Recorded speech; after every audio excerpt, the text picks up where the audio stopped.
दोस्तों, मेरा नाम है देव और आप देख रहे हैं जीके मंडी। दोस्तों आज हम इस वीडियो में दोस्तों 40 क्वेश्चन करने वाले हैं जो साइंस के, जो सभी एग्जाम के लिए दोस्तों काफी महत्वपूर्ण है। ठीक है दोस्तों, जो एग्जाम है बार बार एग्जाम में रिपीट हुए हैं, मैंने ओनली वही क्वेश्चन इस वीडियो में ऐड किए हैं।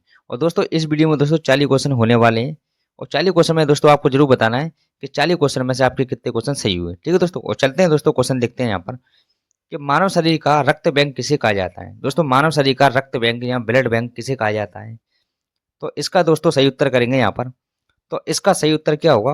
ऑप्शन ए इसका सही उत्तर होगा। मानव शरीर का रक्त बैंक किसे कहा जाता है, तो पीलिया या तिल्ली को कहा जाता है। ठीक है दोस्तों, याद रखना है आपको, मानव शरीर का रक्त बैंक या ब्लड बैंक किसे कहा जाता है, पीलिया तिल्ली को कहा जाता है। उसी प्रकार नेक्स्ट क्वेश्चन देखेंगे यहाँ पर कि स्कर्वी रोग किसकी कमी से होता है। दोस्तों स्कर्वी रोग किसकी कमी से होता है? Vitamin B, vitamin C, vitamin D या विटामिन के। तो स्कर्वी रोग किसकी कमी से होता है, तो ऑप्शन बी इसका सही उत्तर होगा। विटामिन सी की कमी से कौन सा रोग होता है? स्कर्वी रोग होता है। ठीक है दोस्तों, याद रखना है। और चलते हैं नेक्स्ट क्वेश्चन की तरफ यहाँ पर कि मानव शरीर का सामान्य तापमान कितना होता है। दोस्तों मानव शरीर का सामान्य तापमान है वो कितना होता है? 37 degree Celsius, 38 degree Celsius, 39 degree Celsius या 40 डिग्री सेल्सियस। तो मानव शरीर का सामान्य तापमान कितना होता है, तो ऑप्शन ए इसका सही उत्तर होगा। 37 डिग्री सेल्सियस होता है। ठीक है दोस्तों, अगर दोस्तों फ़ारेनहाइट में पूछा जाएगा तो कितना हो गए? 98.6 डिग्री फ़ारेनहाइट में होता है। ठीक है दोस्तों, उसी प्रकार केल्विन में कितना होता है? 310 डिग्री केल्विन होता है। जी आपको याद रखना है यहाँ पर। सेल्सियस में 37 डिग्री सेल्सियस, फ़ारेनहाइट में 98.6 डिग्री फ़ारेनहाइट और केल्विन में 310 डिग्री केल्विन। उसी प्रकार नेक्स्ट क्वेश्चन देखेंगे यहाँ पर कि रक्त का लाल रंग किसके कारण होता है। दोस्तों रक्त का जो लाल रंग किसके कारण होता है? हीमोग्लोबिन, प्लाज्मा, डब्ल्यूबीसी या आरबीसी। तो रक्त का जो लाल रंग होता है वो किसके कारण होता है? हीमोग्लोबिन की कमी के कारण होता है। ठीक है दोस्तों, याद रखना है यहाँ पर, रक्त का लाल रंग किसके कारण होता है? हीमोग्लोबिन के कारण होता है। उसी प्रकार नेक्स्ट क्वेश्चन देखेंगे यहाँ पर कि पृथ्वी का पलायन वेग कितना होता है। दोस्तों पृथ्वी का जो पलायन वेग होता है वो कितना होता है, तो इसका दोस्तों सही उत्तर क्या होगा? तो ऑप्शन डी इसका सही उत्तर होगा। कितना होता है? तो 11.2 पृथ्वी का पलायन वेग होता है। ठीक है दोस्तों, याद रखना है क्वेश्चन। उसी प्रकार नेक्स्ट क्वेश्चन देखेंगे यहाँ पर कि रेबीज की टीके की खोज किसने की। तो रेबीज की टीके की खोज किसने की? न्यूटन, लुई पाश्चर, मेंडल या इनमें से कोई नहीं। तो रेबीज की टीके की खोज किसने की थी? तो लुई पाश्चर ने की थी। ऑप्शन बी इसका सही उत्तर होगा। ठीक है दोस्तों, याद रखना है किसने की थी, तो लुई पाश्चर ने की थी। उसी प्रकार नेक्स्ट क्वेश्चन देखेंगे यहाँ पर कि प्रोटीन की कमी से कौन सा रोग होता है। प्रोटीन की कमी से कौन सा रोग होता है? मरासमस, क्वाशियोरकर, उपरोक्त दोनों या इनमें से कोई नहीं। तो प्रोटीन की कमी से कौन सा रोग होता है, तो ऑप्शन सी इसका सही उत्तर होगा। कौन सा होता है? ए ओ बी दोनों होता है। ठीक है दोस्तों, याद रखना है यहाँ पर, प्रोटीन की कमी से मरासमस रोग भी होता है और क्वाशियोरकर रोग भी होता है। ठीक है दोस्तों, दोनों होते हैं यहाँ पर ये, तो याद रखना है ये आपको। उसी प्रकार नेक्स्ट क्वेश्चन देखेंगे यहाँ पर कि सूर्य में कौन सा तत्व सर्वाधिक होता है। दोस्तों सूर्य में कौन सा तत्व है वो सर्वाधिक पाया जाता है? हीलियम, हाइड्रोजन, ऑक्सीजन या कार्बन डाइऑक्साइड। तो दोस्तों इसका सही उत्तर क्या होगा यहाँ पर, तो ऑप्शन बी इसका सही उत्तर होगा। कौन सा होता है? हाइड्रोजन होता है। इसलिए हाइड्रोजन को भविष्य का ईंधन कहा जाता है। दोस्तों क्या कहा जाता है हाइड्रोजन को? तो भविष्य का ईंधन कहा जाता है। आपको याद रखना है जी। और चलते हैं नेक्स्ट क्वेश्चन की तरफ यहाँ पर। लाफिंग गैस या हास्य गैस के नाम से किसे जाना जाता है। दोस्तों लाफिंग गैस या हास्य गैस के नाम से किसे जाना जाता है? Carbon dioxide, nitrous oxide, nitric acid या इनमें से कोई नहीं। तो दोस्तों इसका सही उत्तर क्या होगा यहाँ पर, तो ऑप्शन बी इसका सही उत्तर होगा। नाइट्रस ऑक्साइड को जाना जाता है। ठीक है दोस्तों, किसे जाना जाता है लाफिंग गैस या हास्य गैस के नाम से, तो नाइट्रस ऑक्साइड को जाना जाता है। उसी प्रकार नेक्स्ट क्वेश्चन देखेंगे यहाँ पर कि ग्लूकोमा रोग का संबंध मानव शरीर के किस अंग से है? मस्तिष्क, हृदय, किडनी या आंख। तो ग्लूकोमा रोग का संबंध मानव शरीर के किस अंग से है, तो ऑप्शन डी इसका सही उत्तर होगा। किससे है? आंख से है। ठीक है दोस्तों, याद रखना है यहाँ पर, किससे है? आंख से है। उसी प्रकार नेक्स्ट क्वेश्चन देखेंगे यहाँ पर कि दांतों और हड्डियों में पाए जाने वाला तत्व कौन सा है। दोस्तों दांतों और हड्डियों में कौन सा तत्व पाया जाता है, तो इसका दोस्तों सही उत्तर क्या होगा यहाँ पर, ऑप्शन सी इसका सही उत्तर होगा। कैल्शियम फास्फोरस पाया जाता है। ठीक है दोस्तों, दांतों और हड्डियों में क्या पाया जाता है, तो कैल्शियम और फास्फोरस पाया जाता है। उसी प्रकार नेक्स्ट क्वेश्चन देखेंगे यहाँ पर वृद्धावस्था में मनुष्य की हड्डियां क्यों कमजोर हो जाती हैं। दोस्तों वृद्धावस्था में मनुष्य की हड्डियां क्यों कमजोर हो जाती हैं? आयोडीन की कमी से, लोहे की कमी से, कैल्शियम की कमी से या कोबाल्ट की कमी से। तो इसका सही उत्तर क्या होगा यहाँ पर, ऑप्शन सी इसका सही उत्तर होगा। कैल्शियम की कमी के कारण मनुष्य की हड्डियां कमजोर हो जाती हैं। ठीक है दोस्तों, याद रखना है क्वेश्चन। उसी प्रकार नेक्स्ट क्वेश्चन देखेंगे यहाँ पर कि लैंप की बत्ती में तेल किसके कारण ऊपर चढ़ता है। दोस्तों लैंप की बत्ती में तेल होता है वो किसके कारण ऊपर चढ़ता है? तेल की कम क्षमता के कारण, दावांतर के कारण या केस की गणना के कारण या उपरोक्त सभी। तो तेल की जो लैंप की बत्ती में तेल ऊपर किसके कारण चढ़ता है, तो केस की गणना के कारण चढ़ता है। आपको याद रखना है ये किसके कारण, केस की गणना या केसी तत्व के कारण। ठीक है दोस्तों, उसी प्रकार नेक्स्ट क्वेश्चन देखेंगे यहाँ पर कौन सा पदार्थ नाप की रिएक्टर में मंदक का काम करता है। दोस्तों कौन सा पदार्थ है जो नाप की रिएक्टर में मंदक का काम करता है? ओजोन, बाहरी हाइड्रोजन, भारी जल या हाइड्रोजन पेरोक्साइड। तो इसका सही उत्तर क्या होगा यहाँ पर? ऑप्शन सी इसका सही उत्तर होगा। किसका उपयोग किया था? भारी जल का उपयोग किया था नाभ की इलेक्ट्रॉन और मंदक के रूप में। ठीक है दोस्तों, उसी प्रकार नेक्स्ट क्वेश्चन देखेंगे यहाँ पर कि सर्वप्रथम मानव ने किस धातु का उपयोग किया था। दोस्तों सर्वप्रथम मानव ने किस धातु का उपयोग किया था? सोना, तांबा, चांदी या लोहा। तो इसका दोस्तों राइट आंसर क्या होगा यहाँ पर? ऑप्शन सी इसका राइट आंसर होगा। किसका उपयोग किया था? तांबा का उपयोग किया था। उसी प्रकार नेक्स्ट क्वेश्चन देखेंगे यहाँ पर, कौन विद्युत का सबसे अच्छा सुचालक है? दोस्तों कौन होता है जो विद्युत का सबसे अच्छा सुचालक होता है? एल्यूमिनियम, तांबा, चांदी या लोहा। तो विद्युत का सबसे अच्छा सुचालक कौन होता है दोस्तों? तो इसका सही उत्तर क्या होगा यहाँ पर? तो क्या होगा? चांदी। आपको याद रखना है यहाँ पर क्या होगा? चांदी होगा। ठीक है दोस्तों जी, क्या इसका सही उत्तर क्या होगा? चांदी होगा। उसी प्रकार नेक्स्ट क्वेश्चन देखेंगे यहाँ पर कि सोडियम धातु को किस में डुबोकर रखा जाता है? दोस्तों सोडियम धातु को किस में डुबोकर रखा जाता है? केरोसिन, हवा, अमोनिया या जल। तो सोडियम धातु को दोस्तों किस में डुबोकर रखा जाता है? तो इसका सही उत्तर क्या होगा? ऑप्शन ए इसका सही उत्तर होगा। केरोसिन में डुबोकर रखा जाता है। और केरोसिन को क्या बोला जाता है? तो मिट्टी का तेल बोला जाता है। ठीक है दोस्तों, क्या बोला जाता है? मिट्टी का तेल बोला जाता है। आपको याद रखना है ये। और चलते हैं नेक्स्ट क्वेश्चन की तरफ यहाँ पर कि सूर्य पर ऊर्जा का निर्माण होता है। दोस्तों सूर्य पर जो ऊर्जा का निर्माण है वो किसके द्वारा होता है? नाभ की विघटन, नाभ की संलयन, ऑक्सीकरण अभिक्रिया या अपकरण अभिक्रिया। तो सूर्य पर ऊर्जा का निर्माण किसके द्वारा होता है? तो नाभ की संलयन द्वारा होता है। ऑप्शन बी इसका सही उत्तर होगा। किसके द्वारा होता है? सूर्य पर ऊर्जा का निर्माण नाभ की संलयन द्वारा होता है। उसी प्रकार नेक्स्ट क्वेश्चन देखेंगे यहाँ पर कि दूध प्रोटीन को पचाने वाला एंजाइम कौन सा है? दोस्तों दूध प्रोटीन को पचाने वाला एंजाइम कौन सा है? ट्रिप्सिन, पेप्सिन, इरिप्सिन या रेनिन। तो इसका राइट आंसर क्या होगा यहाँ पर? तो ऑप्शन डी इसका राइट आंसर होगा। रेनिन के कारण होता है। दूध प्रोटीन को पचाने वाला एंजाइम कौन सा होता है?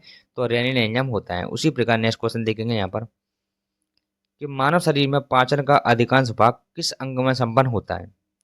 पेनक्रियाज, बड़ी आंत, छोटी आंत या अमाशय। तो इसका सही उत्तर क्या होगा यहाँ पर? ऑप्शन सी इसका सही उत्तर होगा। किसमें होता है? छोटी आंत में होता है।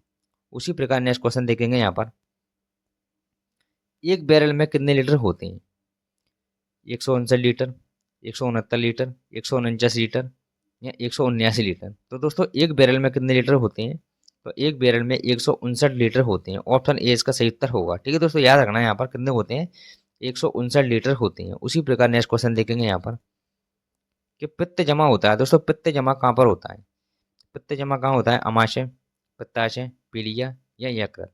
तो पित्त कहाँ जमा होता है? तो पित्त पित्ताशय में जमा होता है। ठीक है दोस्तों, याद रखना है यहाँ पर किसमें जमा होता है? पित्त पित्ताशय में जमा होता है। उसी प्रकार नेक्स्ट ये जो वाला आंसर है इसका सही होगा, पित्ताशय। उसी प्रकार नेक्स्ट क्वेश्चन देखेंगे यहाँ पर कि लार किसके पाचन में सहायक होती है? दोस्तों लार होती है वो किसके पाचन में सहायक होती है? प्रोटीन, स्टार्च, वसा या फाइबर। तो लार किसके पाचन में सहायक होती है?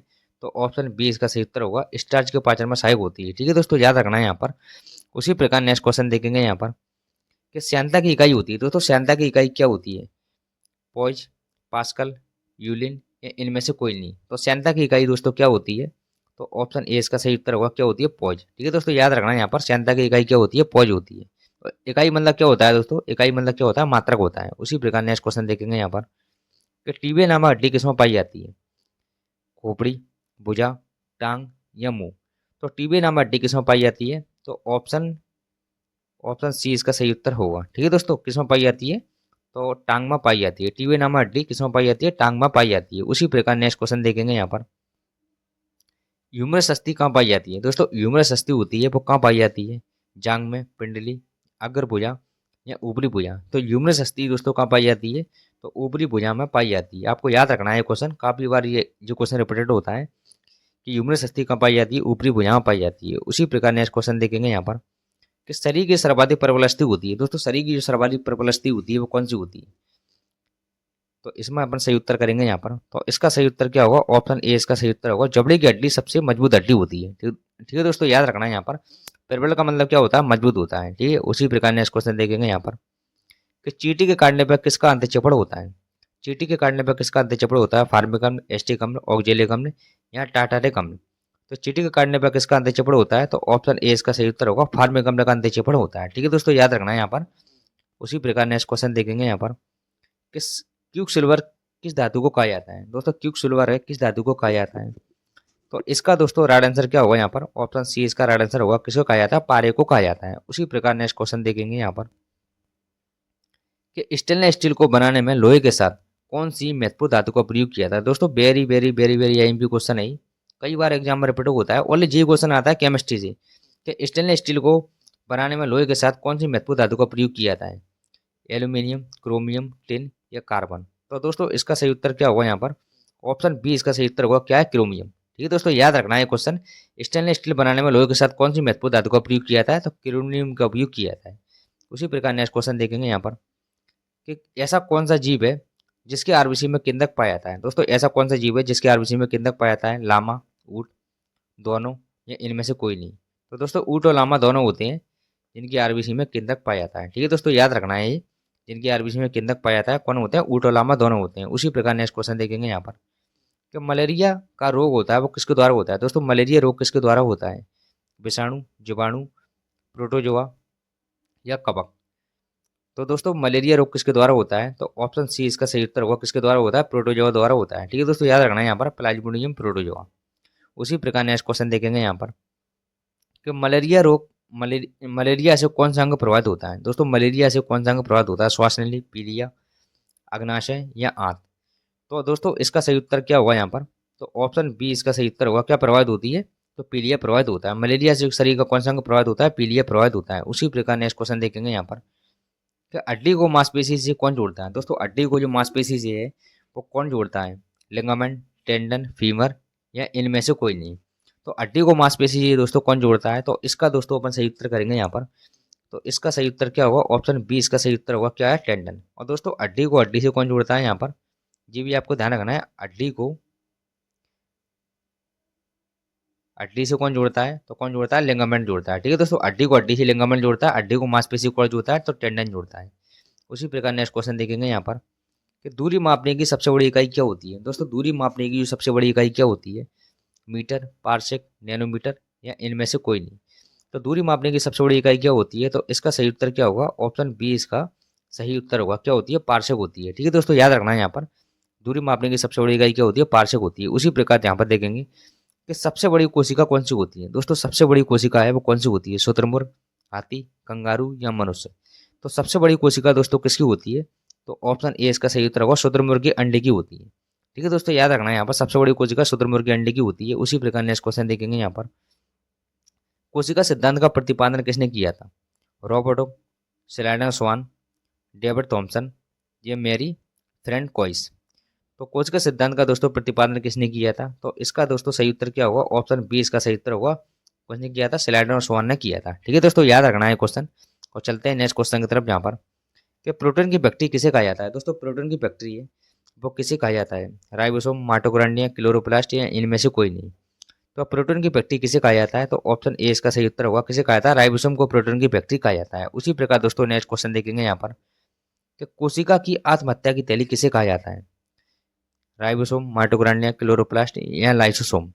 तो कोशिका की जो आत्महत्या की तैली है किसे कहा जाता है? तो ऑप्शन डी इससे सही उत्तर होगा, लाइसोसोम को कोशिका की आत्महत्या की तैली कहा जाता है। और दोस्तों चलते हैं दोस्तों, लास्ट क्वेश्चन होने वाला है ये कि अश्रु गैस का रासायनिक नाम क्या है? दोस्तों अश्रु गैस का जो रासायनिक नाम है वो क्या है? दोस्तों जो कई बार आपने देखा होगा जो दंगे हो जाते हैं उसमें जो अश्रु गैस छोड़ते हैं, तो दोस्तों वही अश्रु गैस का नाम पूछ रहा है यहाँ पर, अश्रु गैस का रासायनिक नाम क्या है? तो दोस्तों इसका सही उत्तर क्या होगा यहाँ पर? ऑप्शन ए इसका सही उत्तर होगा। ठीक है दोस्तों, और वीडियो होती है दोस्तों यहाँ पर खत्म। और 40 क्वेश्चन में दोस्तों आपको जरूर बताना है कि 40 क्वेश्चन में से आपके कितने क्वेश्चन सही हुए। और दोस्तों जहाँ तक आपने वीडियो देखी है दोस्तों, तो एक लाइक तो दोस्तों कर दिया करो। आप इतने लोग वीडियो देखते हैं दोस्तों, लाइक कोई नहीं करता वीडियो को। और इसी प्रकार दोस्तों वीडियो आने वाली है और मिलते हैं दोस्तों नेक्स्ट वीडियो में। बाय।